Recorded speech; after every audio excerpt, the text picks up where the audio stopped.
Corona पर आगरा से बड़ी खबर, जहां पर आगरा में 404 पहुंची कोरोना मरीजों की संख्या। तो आगरा में होम डिलीवरी करने वालों की जांच होगी।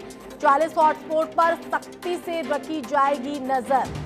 तो आगरा से ये कोरोना पर आपको सबसे बड़ी खबर हम दे रहे हैं। तो आगरा में जिस तरह से कोरोना अपने पैर पसार रहा है, 404 संख्या हो गई है। अब 40 हॉटस्पॉट पर पूरी तरह से सख्ती से नजर रखी जा रही है। तो साथ ही आगरा में होम डिलीवरी करने वालों की भी अब जांच होगी। तो जिस तरह से होम डिलीवरी करने वालों में भी कोरोना पॉजिटिव पाए गए हैं, उसके बाद अब प्रशासन और सख्त हुआ है।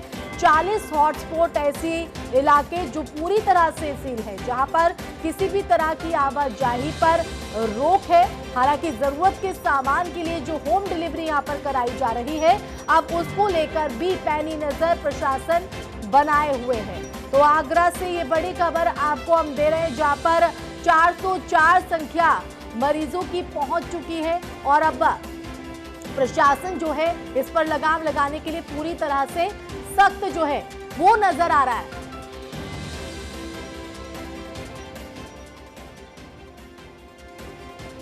तो आगरा में ये संख्या 404 के पास पहुंच गई है और ऐसे में इस बढ़ती संख्या को रोकने के लिए प्रशासन पूरी तरह से सख्त हो गया है। 40 ऐसे हॉटस्पॉट है जहां पर अब पूरी तरह से सख्ती प्रशासन की तरफ से बढ़ती जाएगी। लेकिन इस सख्ती का किस तरह से पालन हो रहा है, किस तरह का असर दिख रहा है, सीधे रुख करेंगे हमारे संवाददाता शिव चौहान का, जो आगरा से लाइव जुड़ गए हैं।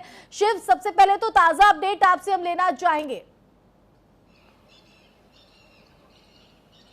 देखिए आसमा, मैं बताना चाहूंगा, आगरा में मुसीबत कम होने का नाम नहीं ले रही है, क्योंकि आंकड़ा लगातार कोरोना संक्रमित मरीजों का बढ़ता जा रहा है। सुबह आंकड़ा कुछ होता है और शाम को आंकड़ा कुछ होता है। कल की बात करें तो सुबह आंकड़ा जो था वो 398 था। सुबह 12 मरीज पॉजिटिव निकले थे और शाम को 4 मरीज आए और कुल आंकड़ा 404 हो गया।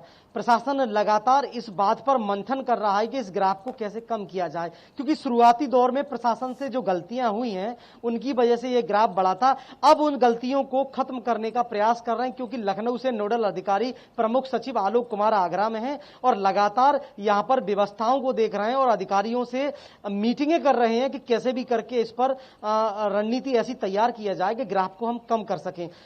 जो स्वास्थ्य सेवाएं आगरा में बदहाल थी उनको R9 टीवी लगातार उजागर कर रहा था, उसको लेकर भी प्रमुख सचिव काफी सख्त दिखाई दे रहे हैं। और कल उन्होंने अधिकारियों के साथ बैठक कर देर रात तक प्राइवेट अस्पताल और आगरा के स्वास्थ्य कर्मियों के साथ बैठक की है और सख्त आदेश दिए हैं कि किसी को भी इलाज, ऐसी शिकायत ना मिले कि किसी को इलाज नहीं मिला और उसकी मौत हो गई। तो कहीं ना कहीं आलोक कुमार सख्त दिखाई दे रहे हैं। आगरा की अगर बात करें तो आगरा में सब्जी विक्रेता जो होम डिलीवरी के लिए लगाए गए हैं वो पॉजिटिव निकलना तो कहीं ना कहीं प्रशासन के लिए अब एक बड़ी चुनौती हो गई है। और प्रशासन ने एक रणनीति तैयार की है कि अब जो लोग होम डिलीवरी सामान की देंगे या सब्जी विक्रेता होगा, उनको एक ड्रेस कोड में रहना होगा और प्रशासन की तरफ से एक पास जारी किया जाएगा, वही लोग घरों पर सामान देने के लिए जा सकते हैं। अन्यथा लोगों से अपील की जा रही है कि ऐसे में अगर कोई सब्जी बिना पास के, बिना ड्रेस कोड के अगर कोई ड्रेस के बेचता है तो उसे सब्जियां न खरीदें। लॉकडाउन को प्रभावी बनाने के लिए बिल्कुल सख्ती की बात तो पहले भी यहाँ पर कही गई थी, लेकिन जो कदम अब यहाँ पर उठाए जा रहे हैं, ये कदम बहुत पहले उठा लिए जाते तो शायद ये संख्या पर पहले ही लगाम लग सकती थी, क्योंकि जो पहली लापरवाही है उसी का खामियाजा भुगतना पड़ रहा है आगरा में।